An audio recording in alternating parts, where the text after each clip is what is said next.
భారత రాజకీయాల్లో ఈరోజు తమిళనాడులో టీవీకే పార్టీ అధినేత 2 సంవత్సరాలుగా పార్టీ పెట్టి అన్ని రకాలుగా ఉద్యమాల్లోనైతేనేమి అటు అధికార పార్టీ అటు జాతీయ స్థాయిలో ఉన్నటువంటి భారతీయ జనతా పార్టీ సైతం ఈయన దూకుడును కట్టడి చేసే విధంగా అనేకమైనటువంటి సమస్యలను లేవనెత్తుతూ ఆయన పైన దుష్ప్రచారం చేసినప్పటికీ కూడా తమిళనాడు రాజకీయాల్లో తనదైన శైలిలో సినీ నటుడుగా తన జీవితాన్ని ప్రారంభించి ఎంజీఆర్ అంతటి మహోన్నతమైనటువంటి గెలుపుని ఈరోజు విజయ్ సాధించాడు.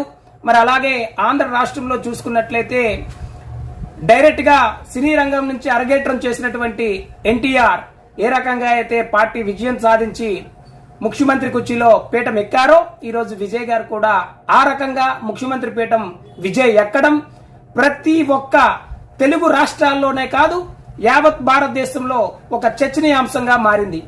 ఏ పార్టీతో కూడా పొత్తు పెట్టుకోకుండా తనదైన శైలిలో ఉద్యమ స్ఫూర్తితో అనునిత్యం ప్రజల్లో ఉంటూ తనదైన శైలిలో అనేక రకాలుగా కష్ట నష్టాల్ని ఓర్చి మరి కొద్దిగా రోజుల్లో ప్రమాణ స్వీకారానికి సిద్ధమవుతున్నటువంటి విజయ్ ఈరోజు తెలుగు రాష్ట్రాల్లో హాట్ టాపిక్ గా మారారు.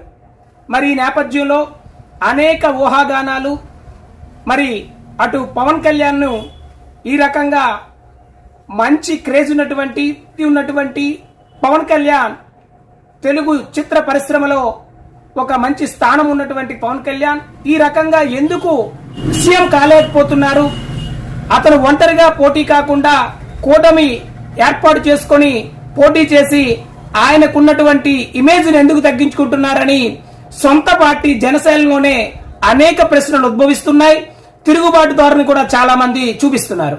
మరి అట్లాగే వైసీపీ వైపు చూసుకున్నట్లయితే చాలా మంది ప్రశ్నిస్తున్నారు, పవన్ కళ్యాణ్ 15 సంవత్సరాల పాటు మా పొత్తు కొనసాగుతుంది అని కూడా ఆయన అనేక పర్యాయాలు మీడియా సమావేశాల్లో కానివచ్చు అనేక రకాలుగా కూడా డైరెక్ట్ గా ప్రత్యక్ష ప్రసారాల్లోని అసెంబ్లీలో సైతం కూడా ఆయన మాట్లాడిన తీరు ఏ ఒక్క జన సైనికుడికి నచ్చటం లేదు.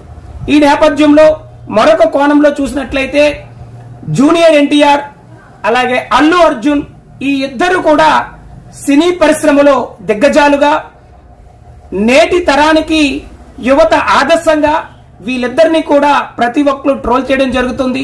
వీళ్ళిద్దరు కూడా రాజకీయాల్లోకి వస్తే ముఖ్యమంత్రులు అయిపోతారు అనేటువంటి ధోరణిలో ఈరోజు అనేక రకాలైనటువంటి సమీకరణాలు చూస్తున్నాం. మరి ఈ నేపథ్యంలో అటు వైసీపీ జగన్మోహన్ రెడ్డిని కూడా విజయ్తో సరిపోలుస్తూ ఆ రోజు ఎన్ని ఒడిదుడుకులున్నా జైల్లో పెట్టినప్పటికీ అనేక రకాల హింసలకు గురి చేసినప్పటికీ కుటుంబాన్ని సైతం అనేక అవమానాలు పరిచినప్పటికీ కూడా వైఎస్ఆర్సీపీ అధినేత జగన్మోహన్ రెడ్డి ఎన్ని రకాలుగా అవమానపరిచినప్పటికీ కూడా ఆయన నిబద్ధతతో ప్రజల్లో తనదైన శైలిలో ఏదైతే పోరాటం చేసి సీఎం కుర్చీలో కూర్చున్నారో అదే రీతిలో ఎవరితో పెట్టుకోకుండా జగన్మోహన్ రెడ్డి నేటి వరకు కూడా పోరాటం సాగిస్తున్నారో ఆ రీతిలోనే అటు విజయ్ చేసినటువంటి తీరుని ప్రతి ఒక్కరూ కూడా ఈ తెలుగు రాష్ట్రాలు సైతం ప్రతి ఒక్కరూ కూడా మెచ్చుకోక తప్పదు. ఆ తరుణంలో మరి ఇప్పుడు పోలిక చూస్తున్నట్లయితే పవన్ కళ్యాణ్ రేపు 2029లో సీఎం అవుతారా అవరా అనేది జన సైనికుల్లో ఒక ఆందోళనకరమైనటువంటి అంశంగా మారింది. మరి రోజు జన సైనికుల్లో ఆందోళనకి కారణం ఈ రోజు ఏదైతే పొత్తులో ఉండి ఎన్నో అవమానాలు భరిస్తున్నటువంటి ఈ యొక్క జన సైనికులు ఈ పొత్తు ధర్మంలోనే మిగిలిపోతూ రేపు నారా లోకేష్ సైతం సీఎం కుర్చీ కట్టబెట్టాలని చేస్తున్నటువంటి ప్రయత్నాలు ఏవైతే 134 స్థానాలు ఉన్నాయో ఇంకా అవసరమైతే 2-3 స్థానాలు కూడా తెచ్చుకునే కెపాసిటీ ఉంది. మరి ఆ 134 స్థానాల కైవసం చేసుకున్నటువంటి తెలుగుదేశం పార్టీలో ఈ రోజు 99% నాయకత్వాన్ని పూర్తిగా కూడా ఈ రోజు నారా లోకేష్ తెలుగుదేశం పార్టీ నాయకత్వాన్ని మొత్తం ఆయన ఆధీనం తీసుకున్నారన్నది జగమెరిగిన సత్యం. అటువంటి తరుణంలో మరి ఈ నారా లోకేష్ ని సీఎం కుర్చీలో కూర్చుని పెడితే పవన్ కళ్యాణ్ తాలూకా అభిప్రాయం కూడా అవసరం లేదు, పవన్ కళ్యాణ్ సంప్రదించాల్సిన అవసరం లేదు. 134 స్థానాలు, అలాగే 2-3 స్థానాలు ఈజీగా తెచ్చుకుంటే ఒక ఫిగర్ ఉంది, 88 మంది ఉంటే చాలు ఆయన సీఎం గా కూర్చోడానికి ఒక ఎలిజిబుల్ ఉంది. కాబట్టి నారా లోకేష్ కూర్చుంపట్లయితే పవన్ కళ్యాణ్ తాలూకా పరిస్థితి ఏంటన్న భ్రమలో, ఆందోళనలో ఈ రోజు జన సైనికులు ఉన్నారు. మరి అలానే మరి కేంద్రంతో అటు బీజేపీతో పొత్తులో ఉన్నటువంటి పవన్ కళ్యాణ్, తెలుగుదేశం పార్టీ మరి దీన్ని చూస్తూ ఊరుకుంటుందా? భారతీయ జనతా పార్టీ పొత్తు ధర్మంలో వాళ్ళని నమ్ముకొని ప్రయాణం చేస్తున్నటువంటి పవన్ కళ్యాణ్కి ఈ రకమైనటువంటి పరిస్థితి ఇబ్బంది వస్తే ఊరుకుంటుందా అనే కూడా ప్రశ్న తలెత్తుతుంది.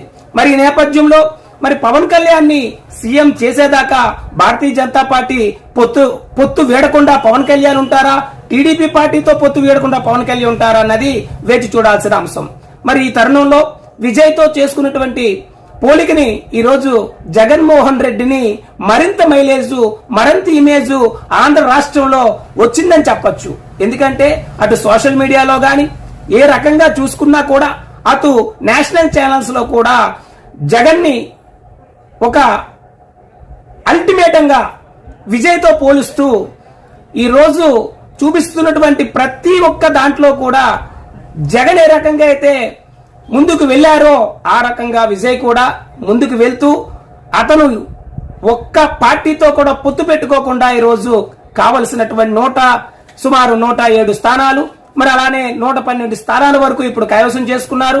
రేపు మాపో సీఎం కుర్చీలో కూర్చోబోతున్నారు. తన కేబినెట్ విస్తరణకు కూడా సరైనటువంటి లిస్ట్ కూడా తయారు చేసుకోవడం జరిగింది. ఈ నేపథ్యంలో ప్రతి ఒక్కరు కూడా ఆలోచిస్తున్నది తెలుగు రాష్ట్రాల్లో సీఎం గా మళ్ళీ జగన్మోహన్ రెడ్డి అవుతారు. ఎటువంటి తరుణంలో అటు జూనియర్ ఎన్టీఆర్ గాని, ఇటు అల్లు అర్జున్ గాని సినీ రంగం నుంచి రాజకీయ రంగ ప్రవేశం చేస్తే పరిణామాలు మారుతాయేమో గాని ఈ పొత్తు ఉంటుందా ఉండదా అనేది అటు జన సైనికులు, అటు తెలుగుదేశం కేడరు ఆలోచించుకోవాల్సిన విషయం. ఎందుకంటే భారతీయ జనతా పార్టీ ఇక్కడ జీరోలో ఉన్నటువంటి భారతీయ జనతా పార్టీ ఒక 100 దగ్గర రావాలి అంటే, పూర్తి స్థాయి అజమాయిషీలోకి రావాలంటే ఆంధ్రప్రదేశ్ లో జరగని పని. ఎందుకంటే తెలుగుదేశం పార్టీ పొత్తుతో ఎప్పుడైనా భారతీయ జనతా పార్టీ కొన్ని స్థానాలు గెలుచుకోవడం, మంత్రి పదవులు చక్కబెట్టుకోవడం, పనులు చక్కబెట్టుకోవడం జరుగుతుంది. మరి ఆ నేపథ్యంలో భారతీయ జనతా పార్టీ ప్రత్యామ్నాయ పార్టీగా ఆంధ్రప్రదేశ్ లో అవతరించే పరిస్థితి లేదు అన్నది అందరికీ తెలిసిన సత్యం. కాబట్టి రేపు రాజకీయాల్లో జగన్మోహన్ రెడ్డికి లైన్ క్లియర్ అవుతుంది అనేటువంటి విషయం స్పష్టంగా ఆంధ్రప్రదేశ్ లో కనబడుతుంది. ఈ రకంగా ఖచ్చితంగా జగన్మోహన్ రెడ్డి రానున్న రాజకీయాల్లో 2029 ఎలక్షన్లో సమూలమైనటువంటి మార్పు రాజకీయాల్లో తీసుకురాబోతున్నాడు అనేది సత్యం.